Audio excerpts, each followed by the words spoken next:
laissé mon otage dans le coffre. J'ai-tu vraiment besoin d'une autre puff? Jérôme Casabon jongle entre reggae, folk et hip-hop dans ce 5e disque.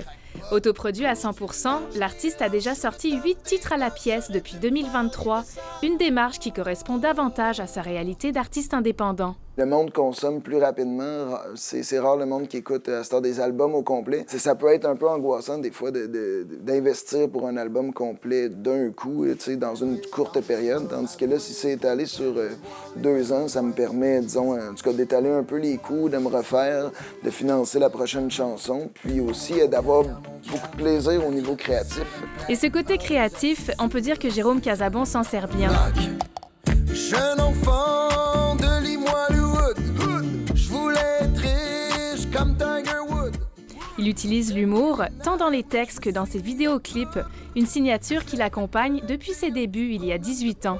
Il y a peut-être 2 fois, je t'avouerais, sur ce parcours-là que j'ai pensé sincèrement lâcher. Il y a des bouts plus creux, mais...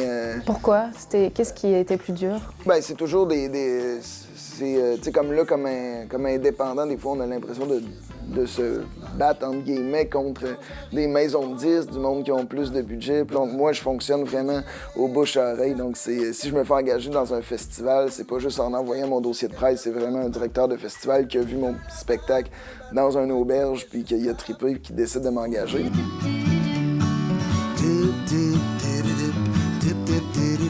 L'équilibre que j'ai trouvé là-dedans, c'est de diversifier un peu puis commencer à faire du chansonnier dans les bars. Donc, ça me fait quand même une autre source de revenus à côté qui me permet de créer à mon rythme. Pour cet album, Jérôme Casabon s'est entouré de ses amis musiciens, Cédric Martel, Shampoing et Olivier Beaulieu. Il collabore aussi avec sa conjointe Caroline Pilon.